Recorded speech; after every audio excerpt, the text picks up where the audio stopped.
first funded by a federal grant through the Department of Labor, and now is available at 15 locations throughout our locations. One of my innovative young librarians developed a program called Book a Librarian, services that allow our customers to reserve a half-hour reference session with a BPL librarian. We offer an annual business plan competition. Brooklyn Public Library has distributed over $160,000 in prize money to 55 residents to start their own businesses.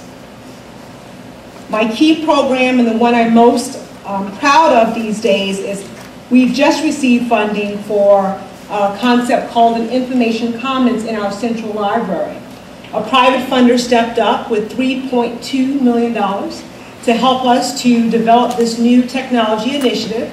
And that conversation really came out of recognizing that during tough economic times, we need to have all sectors of our community step up and make sure that we're planning for the future of our community. You may have heard about our partnership with the Sesame Street Foundation. We celebrated their 40th anniversary with a 40th edition, limited edition library card. We had Elmo library cards and distributed more than 30,000 of those.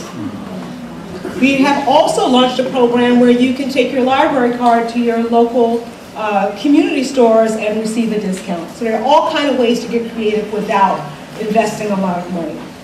On the staffing side, we've just launched a new online training management system that provides staff with self-paced training programs and opportunities. And again, one of my new staff developed an unconference style program that has been hugely successful for us. These innovations are just a sampling of our achievements.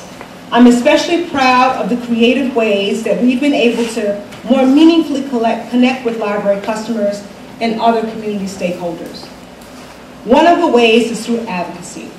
Last year, at the start of our budget season, we launched Support Our Shelves, a community-driven fundraising initiative to buy more books and grow our network of library advocates. We raised $315,000 in 3 months. We exceeded our $300,000 fundraising goal.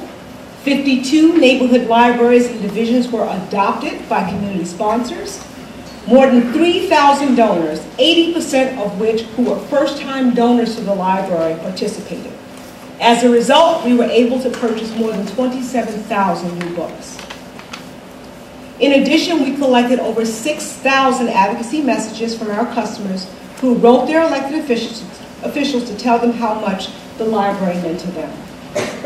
This year, our goal is $500,000. My staff is busy trying to make that goal.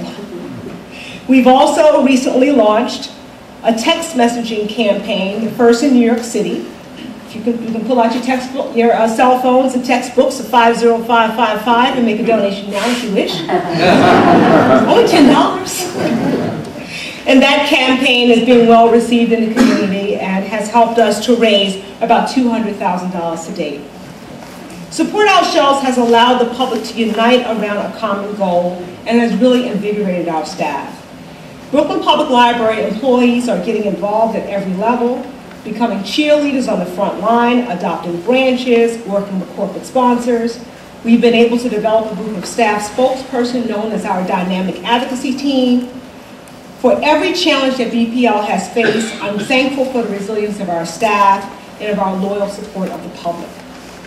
Moving BPL forward would be difficult without the support of either. This period of economic challenge and increased uncertainty is not the slow demise of public libraries. It's another opportunity to excel and grow. Sparking innovation and creativity is at the core of our professional work, and it's vital that we tap into that inner power source to maintain our focus and sustain our organizations. We must continue to promote and assess the direction of public libraries, and we work to create value for the communities that we serve. These steps will allow us to best position public libraries to move forward and enable our organizations and customers to reap the benefits that await. Thank you for the opportunity to share my thoughts. I hope I have an opportunity to meet many of you.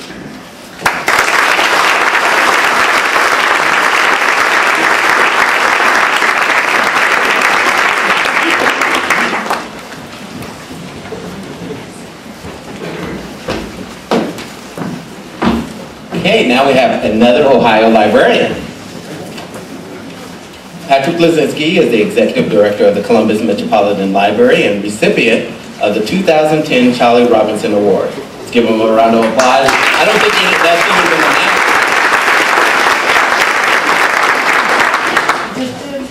announced. Oh yeah, I think I just did announce it. So, the award honors public library directors that have been risk takers, innovators, or change agents in libraries for the past 7 years from the Public Library Association. And I think I did it, I announced it because I saw it on the Public Library Association website, so it is out there, but this was the first time I had heard about it. Pat is the immediate past chair of the Urban Libraries Council's Executive Board and a graduate of the School of Library and Information Studies at the University of Wisconsin-Madison. Please welcome Patrick Losinski.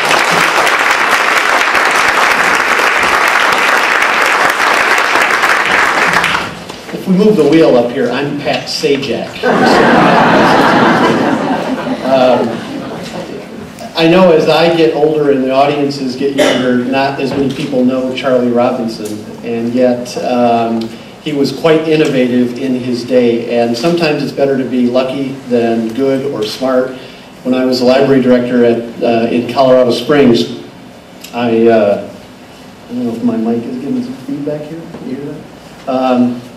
Anyway, I was the library director in Colorado Springs. I brought Charlie out to speak for All Staff Development Day. And he was so radical and so controversial that anything I did after that was safe because it was, please don't do what Charlie said. So, you know, that was the best. Well, okay, going fifth in this lineup is a little bit challenging, but it does give me a chance to comment on each of my predecessors. Camila talked about these challenging times and these ideas need to be outside the box.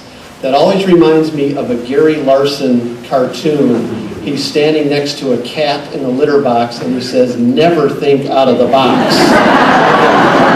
There are so many ideas, so many people outside the box that actually there's good ideas to implement back inside the box. And I think we need to talk a bit about that. Sari mentioned the importance of vision and culture and strategic clarity, and I couldn't stress that enough. And I knew that when I heard that they were offering passport services, and I thought, what are they doing with that service, that at some point Sari would explain to me how that fits in